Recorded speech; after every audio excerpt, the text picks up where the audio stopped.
तो आज हमारे पास है जगदीश चंद्र का कालजयी उपन्यास धरती धन न अपना।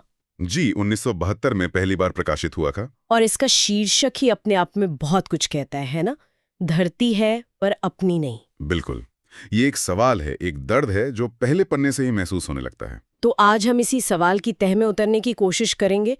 ये कहानी है काली नाम के एक नौजवान की, जो पंजाब के अपने गांव लौटता है और एक ऐसी दुनिया से टकराता है जहां हर कदम पर उसे उसकी जगह याद दिलाई जाती है। कहानी खुलती ही काली की 6 साल बाद गांव वापसी से है और उसके मन में एक खुशी तो है, लेकिन साथ में एक घबराहट भी है। हाँ, और गांव पहुंचते ही जो पहला सामना होता है वो है उसकी चाची से। वो सीन बहुत ही भावुक है, मतलब चाची उसे देखते ही रो पड़ती हैं। हाँ, और लेखक ने उस एक सीन में आप देखिए पूरी दुनिया समेट दी है।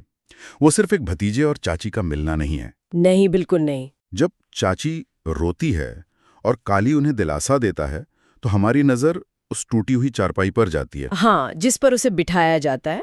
और वो तेल की शीशी जिसमें बस नाम का तेल है, वो लस्सी जो उसके लिए लाई जाती है, ये सब मिलकर गरीबी का एक ऐसा सजीव चित्र खींचते हैं जो शब्दों से कहीं ज्यादा असरदार है। और वो संवाद जहाँ चाची बताती है कि कैसे उसने काली की माँ के मरने के बाद उसे पाला था, और फिर कहती है तेरा चाचा जिंदा होता तो तुझे पाताल से भी खोज लाता।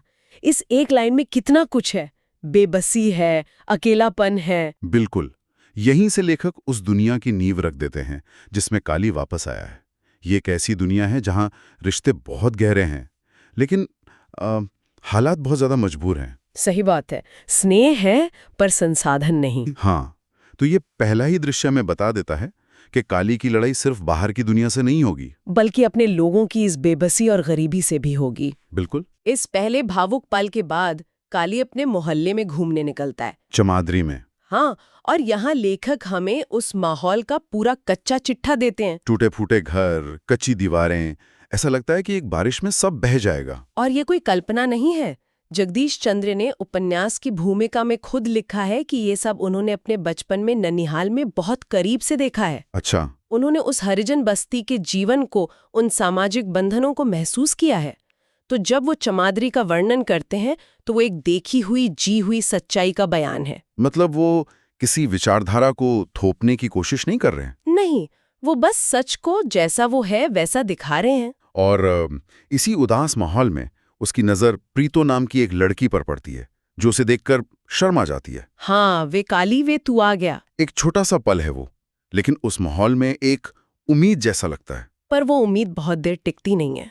नहीं, क्योंकि गांव का कड़वा सच तुरंत ही एक बहुत ही हिंसक रूप में सामने आ जाता है। हाँ, चौधरी हरनाम सिंह का वो वाकया, गांव का एक ताकतवर जमींदार वो जीतू नाम के एक दलित लड़के पर इल्जाम लगाता है कि उसने खेत से मकई चुराई है। और ये सिर्फ एक इल्जाम नहीं है, ये एक फैसला है जो वो वहीं के वहीं सुना देता है। वो सीन पढ़ते हुए भी एक सिहरन सी होती है। जीतू कसम खाता है, गिड़गिड़ाता है, लेकिन चौधरी उसकी एक नहीं सुनता। वो उसे जमीन पर गिराकर बेरहमी से पीटना शुरू कर देता है। और जो बात सबसे ज्यादा परेशान करती है वो ये है कि ये सब कुछ सबके सामने हो रहा है और कोई कुछ कर नहीं पा रहा। और यही तो सबसे भयानक बात है, वो बेबसी। ये एक तरह से परफॉर्मेंस ऑफ पावर है, मतलब ताकत का सार्वजनिक प्रदर्शन। ये सिर्फ जीतू को सजा देना नहीं है, ये पूरे मोहल्ले को संदेश देना है। बिल्कुल, पूरी चमादड़ी को एक संदेश देना है कि तुम्हारी जगह कहाँ है, तुम्हारी सीमा क्या है। जब हिंसा सार्वजनिक होती है तो डर भी सार्वजनिक हो जाता है। और वो गालियां, कुत्ते की औलाद, हरामखोर, ये शब्द सिर्फ अपमान नहीं है। नहीं, ये उस लड़के को इंसान के दर्जे से गिराने की कोशिश है। और उसकी माँ ताई निहाली जो ये सब देख रही है, उसकी प्रतिक्रिया तो दिल तोड़ देती है। वो बेबसी की इंतहा है जब वो रोती हुई चौधरी से कहती है, माई बाप इसे मारो, इसकी खाल उधेड़ लो, और फिर अपने ही बेटे को कोसती है। हाँ, वो असल में अपने बेटे को बचाने की आखिरी हारी हुई कोशिश कर रही है ना। ठीक है, वो चौधरी के गुस्से को सही ठहरा रही है ताकि शायद वो उसके बेटे को जिंदा छोड़ दे। ये दिखाता है कि उत्पीड़न कितना सामान्य हो चुका है। तो एक तरफ तो ये इतनी हताशा और हिंसा का माहौल है, और उसी के बीच काली एक घर बनाने का सपना देख रहा है, पक्का घर। मुझे ये थोड़ा अजीब लगता है। ये बहुत जरूरी सवाल है। ये सिर्फ एक छत की जरूरत नहीं है। तो फिर क्या है? ये अस्तित्व की लड़ाई है। जब समाज आपको अस्थायी मानता हो, जब आपके घर कच्ची मिट्टी के हों जो हर बरसात में ढह सकते हैं, हाँ, ये सिर्फ ईंट और सीमेंट नहीं है। ये कहना है कि हम यहीं हैं और हमारी आने वाली पीढ़ियां भी यहीं रहेंगी। बिल्कुल। ये उस धरती पर पहला दावा है जो शीर्षक के मुताबिक अपनी नहीं है। मतलब ये एक तरह का स्थायी प्रतिरोध है। हाँ, एक ऐसा बयान जो बिना कुछ कहे ये कहता है कि हम मिटाए नहीं जा सकते। वो कच्ची कोठरी उनके अस्थायी और असुरक्षित जीवन का प्रतीक है। और पक्का मकान उस सामाजिक व्यवस्था को सीधी चुनौती है। ठीक यही। और इस जिद को पूरा करने के लिए, इस सपने को हकीकत में बदलने के लिए काली पहुंचता है गांव के बनिए और साहूकार छज्जू शाह की दुकान पर। और यहाँ हमें शोषण का एक बिल्कुल अलग रूप देखने को मिलता है। बिल्कुल। चौधरी की हिंसा शारीरिक है तो छज्जू शाह की हिंसा आर्थिक और मनोवैज्ञानिक है। हाँ, वो काली को देखते ही रोना शुरू कर देता है। कहता है, बाबू कालिदास, इस गांव का हाल मत पूछो। हाँ, खुद को एक बेचारे लुटे हुए दुकानदार की तरह पेश करता है। बिल्कुल, ये उसकी रणनीति है। मुझे तो छज्जू शाह का तरीका ज्यादा खतरनाक लगता है।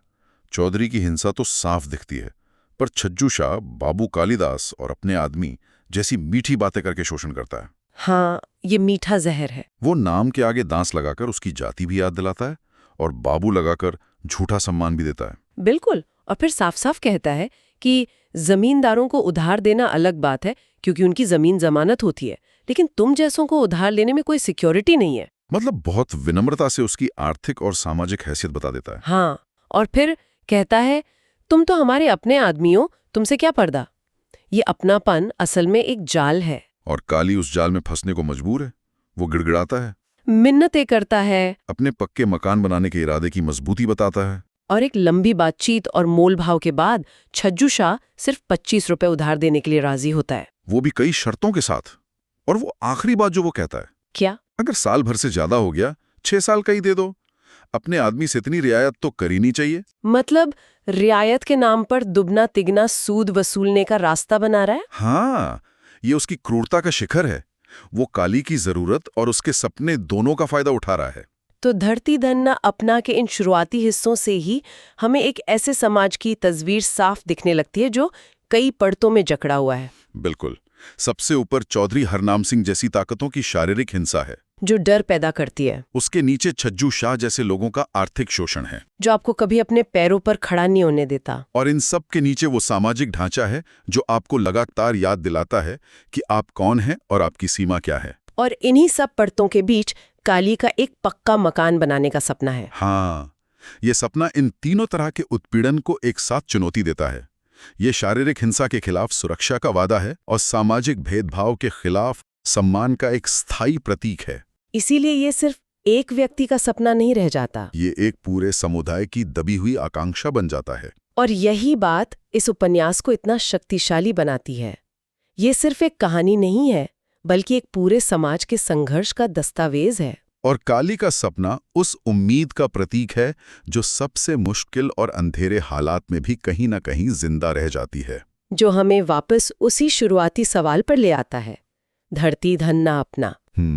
काली जमीन के एक छोटे से टुकड़े पर अपना हक जताना चाहता है, एक ऐसा हक जो उसे जन्म से मिलना चाहिए था पर मिला नहीं। और उसका ये संघर्ष हमें ये सोचने पर मजबूर करता है कि किसी जमीन से आपका रिश्ता सिर्फ एक कानूनी दस्तावेज से तय होता है या उस जमीन पर सम्मान से सिर उठाकर खड़े हो पाने की आजादी से। बिल्कुल। और शायद यही इस उपन्यास का सार है कि जब तक उस धरती पर आपको इंसान होने का पूरा सम्मान नहीं मिलता, तब तक वो जमीन, वो घर, वो गांव, वो देश अपना होकर भी अपना नहीं होता।